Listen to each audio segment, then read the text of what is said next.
Hello friends, तो आज हम डिस्कस करेंगे असाइनमेंट ऑपरेटर के बारे में। ठीक है ना। तो असाइनमेंट ऑपरेटर भी ऑपरेटर ओवरलोडिंग के अंदर आता है। ठीक है। अच्छा, असाइनमेंट ऑपरेटर के लिए कौन सा फंक्शन कॉल होगा? Operator equal to. ठीक है। अब इसको अंडरस्टैंड करने के लिए कि पहली बात ही किस सिनेरियो में कॉल होता है, उसके लिए हम क्या करते हैं, क्लास बनाते हैं। ठीक है, जो कि एम्प्लॉय डेटा करके हो गई। ठीक है, उसमें क्या डाल दिया मैंने,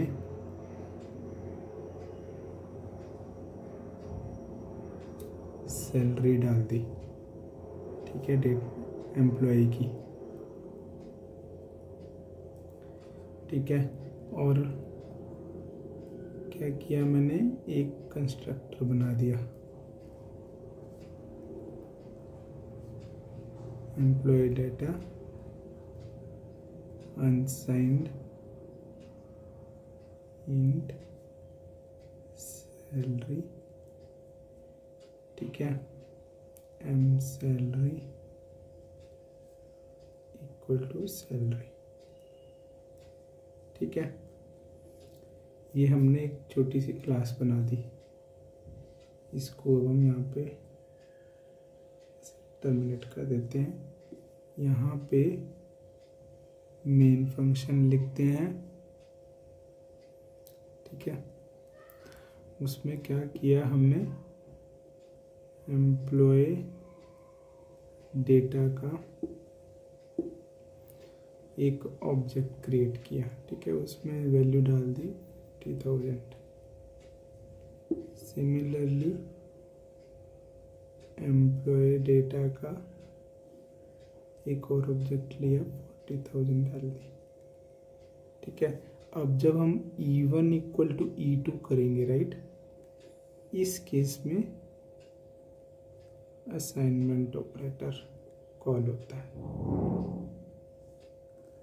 ठीक है, अब by default assignment operator compiler खुद प्रोवाइड करता है। ठीक है, कंपाइलर प्रोवाइड करता है अगर आप क्लास में अपना डिफाइन नहीं कर रहे। ठीक है, तो उसमें वो बिट बाय बिट कॉपी कर देता है। तो अब इसके बाद अगर मैंने तो भी डिफाइन नहीं किया है, ठीक है, तो E1 में जो सैलरी की वैल्यू हो जाएगी वो हो जाएगी 40,000। ठीक है, लेकिन अगर मैं अपना डिफाइन करता हूं तो कैसे लिखूंगा, एम्प्लॉय डेटा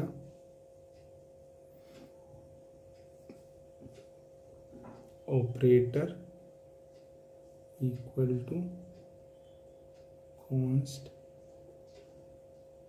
एम्प्लॉय डेटा, और एज अ रेफरेंस मैंने कैच कर लिया। अभी मैं इसमें क्या कर दूंगा, M salary, right hand side M salary. ठीक है, अभी तो ये सेम है जैसा कंपाइलर प्रोवाइड करता है, इसमें और जो मैंने अभी डिफाइन किया है कोई डिफरेंस नहीं है। ठीक है ना। तो और ये अब कॉल कैसे हो रहा है, बेसिकली ये ऐसे कॉल होता है। इसको इंटरनली कंपाइलर ऐसे लिख देते हैं, ऑपरेटर इक्वल टू E2। ठीक है, तो E1 ऑब्जेक्ट तो यहाँ का इसका दिस पॉइंटर ही हो गया। बेसिकली ये आप कह लीजिए ऐसे इंटरप्रेट हो जाता है, दिस अंडरस्कोर सैलरी। ठीक है ना, ये तो E1 ऑब्जेक्ट हो गया, और E2 हो गया ये राइट हैंड साइड वाला। ठीक है, तो इस केस में जब भी आपके दो ऑब्जेक्ट एग्जिस्ट करते हैं और उसमें असाइनमेंट हो रही है तो असाइनमेंट ऑपरेटर कॉल होता है। ठीक है, अब अब पॉसिबिलिटी है असाइनमेंट ऑपरेटर में, राइट, आप C++ में E1 इक्वल टू E1 भी कर सकते हो। ठीक है, या बाय मिस्टेक हो भी जाता है कई बार प्रोग्रामिंग में। ठीक है, बट इसका कोई यूज़ नहीं है। ठीक है ना, इट हैज़ मतलब एक ही ऑब्जेक्ट दूसरे ऑब्जेक्ट में कॉपी हो रहा है तो वैल्यू तो सेम ही रहेगी, है ना।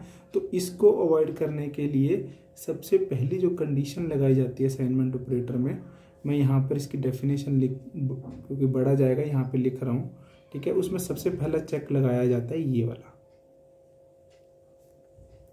ये राइट हैंड साइड वाला ही ऑब्जेक्ट है।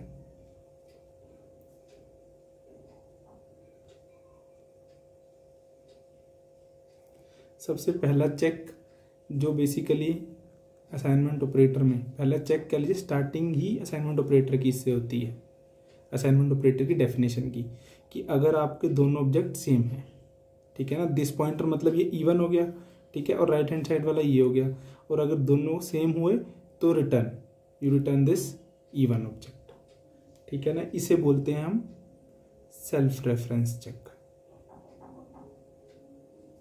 ये बेसिकली किया जाता है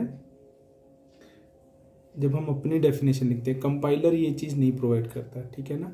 एक ये एडवांटेज है अपना राइट करने का, ठीक है, असाइनमेंट ऑपरेटर का क्लास में, ठीक है।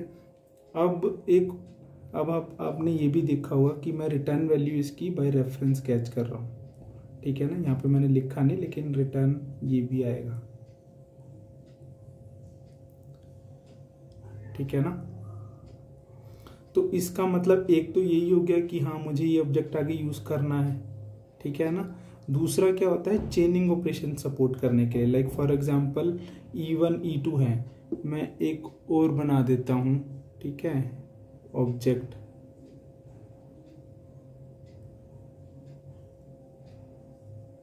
फॉर एग्जांपल E3, ठीक है, वैल्यू दे दी उसकी 20,000, ठीक है। अब ऐसे भी हो सकता है E1 equal to E2 equal to E3, ठीक है। तो अब ये कैसे काम करता है, ये basically right hand side to left hand side जाता है, तो पहले ये काम करेगा, ठीक है ना। बेसिकली क्या होगा, E2 operator equal to E3 हो जाएगा, ठीक है। अब क्योंकि इसका आउटपुट मुझे इसको असाइन करना है, तो मुझे ऑब्जेक्ट चाहिए ये वाला, करेक्ट। इसी एक ये रीजन भी है रिटर्न करने का ऑब्जेक्ट बाय रेफरेंस, ठीक है ना, चेनिंग सपोर्ट करने के लिए, क्योंकि ये ऑपरेशन भी वैलिड है C++ में, अगर आप ऑब्जेक्ट्स को ऐसे असाइन करते हो E1 equal to E2 E3, ठीक है। अब एक और पॉइंट आता है असाइनमेंट ऑपरेटर का, कि ये जब आप ओवरलोड करते हो, it should be only member function, ठीक है। What I'm trying to say, you cannot have assignment operator as a friend function, वो आपको कंपाइलर एरर दे देगा। फ्रेंड फंक्शन क्या होते हैं ये हम नेक्स्ट वीडियो में डिस्कस करेंगे, लेकिन अभी के लिए आप ये ध्यान रखिए कि असाइनमेंट ऑपरेटर सिर्फ मेंबर फंक्शन हो सकता है। अब इसका रीज़न क्या है, क्योंकि कंपाइलर क्या करता है कि लेट्स से आपने मेंबर फंक्शन भी डाला हुआ, जैसे मैंने अभी ये एक्सप्लेन किया है, ये वाला तो मेंबर फंक्शन ही हो गया, ठीक है, और आपने फ्रेंड फंक्शन भी डाल रखा है। पहली बात तो ये कंपाइलेशन एरर आ जाएगा, ठीक है ना। इन केस आपने मेंबर फंक्शन नहीं दिया और इन केस आप फ्रेंड फंक्शन भी डालते हो, तो प्रेसिडेंस किसको जाता है, जो डिफॉल्ट कंपाइलर प्रोवाइड करता है असाइनमेंट ऑपरेटर, ठीक है ना। Point is friend function will never be called for assignment operator और फॉर असाइनमेंट बेसिकली, ठीक है ना। तो बेसिकली ये फ्रेंड फंक्शन का अगर आप फ्रेंड फंक्शन लिखना भी चाहो ना असाइनमेंट ऑपरेटर के लिए, वो कंपाइलर ही एरर मार देगा, और उसका रीज़न यही है कि प्रेसिडेंस, अगर आप अपना मेंबर फंक्शन नहीं लिखोगे तो वो डिफॉल्ट ले लेगा कंपाइलर, दैट्स इट, ठीक है ना। एक ये चीज़ है, और ये चीज़ वैलिड है सभी इन चार ऑपरेटर्स के लिए, पेरेंथेसिस, ये स्क्वायर ब्रैकेट्स और ये एरो ऑपरेटर, ठीक है ना। इन चारों के लिए ये पॉइंट वैलिड है कि इनके अगर आप ऑपरेटर ओवरलोडिंग करोगे तो खाली एज अ मेंबर फंक्शन ही करना है, फ्रेंड फंक्शन अलाउड ही नहीं करता, और रीज़न सबका सेम ही है, क्योंकि अगर आप मेंबर फंक्शन नहीं लोगे तो वो डिफ़ॉल्ट कंसिडर करेगा जो कंपाइलर प्रोवाइड करता है बाय डिफ़ॉल्ट, ठीक है ना। फ्रेंड फंक्शन को कभी कंसिडर ही नहीं करता, इसलिए फ्रेंड फंक्शन अलाउड नहीं है इन ऑपरेटर्स के लिए, ठीक है ना। ये पेरेंथेसिस हो गया, स्क्वायर ब्रैकेट्स हो गए, ये एरो ऑपरेटर हो गया, और ये इक्वल टू हो गया, ठीक है। अब एक और रीज़न असाइनमेंट ऑपरेटर ओवरलोडिंग का किस किस सिनेरियो में आपको करना है, देखिए एक तो मैंने ये बताया सेल्फ रेफरेंस चेक एडिशनल, ठीक है ना। अदरवाइज नॉर्मल जो मेंबर फंक्शन आप क्रिएट कर रहे हो और जो बाय डिफॉल्ट कंपाइलर प्रोवाइड करता है उसमें कोई डिफरेंस नहीं है। एक डिफरेंस आ गया ये ताकि आपको असाइनमेंट करना ही ना पड़े। It will return that object left hand side का जो भी होगा, ठीक है। एक होता है लेट्स से फॉर एग्जांपल आपकी क्लास में पॉइंटर मेंबर है, मैंने नेम करके पॉइंटर मेंबर ले लिया, ठीक है। अब वो नेम यहाँ पे भी पास हो गया, ठीक है। अब मैं इसको कैसे करूँगा, जब भी मुझे करना है तो मैं एम नेम का पहले मेमोरी एलोकेट करूँगा, ठीक है, यूजिंग न्यू, ठीक है। कितना करूँगा, जितनी इसका लेंथ है +1, ठीक है ना। और उसके बाद मैं इसकी स्ट्रिंग कॉपी कर दूंगा, ठीक है, एम नेम नेम और स्ट्रिंग लेंथ नेम, ठीक है। और फाइनली इसमें नल असाइन कर दूंगा एंड पे।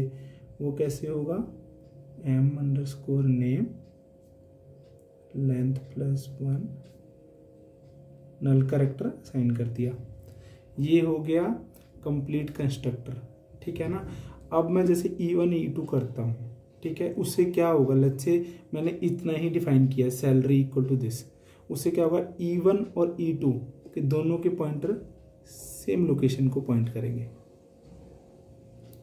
और उससे क्या होगा, अगर कोई एक ऑब्जेक्ट आउट ऑफ स्कोप जाता है तो इसकी मेमोरी भी, दूसरे ऑब्जेक्ट की मेमोरी भी इनवैलिड हो जाएगी। और अगर यूजर उसको एक्सेस करने की कोशिश करता है तो लीड टू क्रैश कोडम, ठीक है। उसको अवॉइड करने के लिए, मतलब कहने का मतलब है इन केस आपकी क्लास में कोई भी पॉइंटर डेटा मेंबर है, उसके लिए अगर आप असाइनमेंट ऑपरेटर, उसके लिए आपको असाइनमेंट ऑपरेटर यूज़ करना ही करना अगर आप कहीं असाइनमेंट करते हो, ठीक है ना। तो उसके लिए अब हम मेरे को यहाँ पे क्या टेक केयर करना पड़ेगा, एक तो ये सेल्फ रेफरेंस चेक आएगा, ठीक है। तो मैं यहाँ पे डिफाइन करता हूँ दोबारा से, ठीक है, employ data operator equal to const employ data right hand side, ठीक है। अब मैं क्या करूँगा, पहले तो अपना सेल्फ रेफरेंस चेक डालूंगा, ठीक है ना।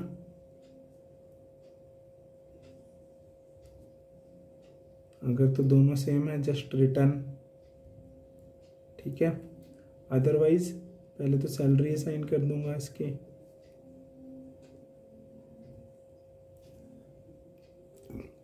ठीक है। और उसके बाद क्या करूंगा,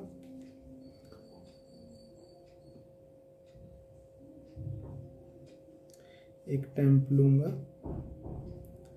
ठीक है, उसमें m_name कर दूंगा, ठीक है। और अब क्या करूंगा,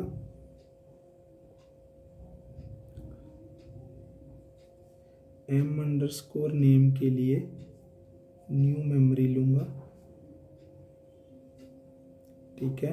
वो कैसे करूंगा, right string length of right hand side m_name +1, ठीक है। सेम वही जैसे हमने कंस्ट्रक्टर में किया था, string copy m name right hand side m name और जो स्ट्रिंग लेंथ आएगी अपनी,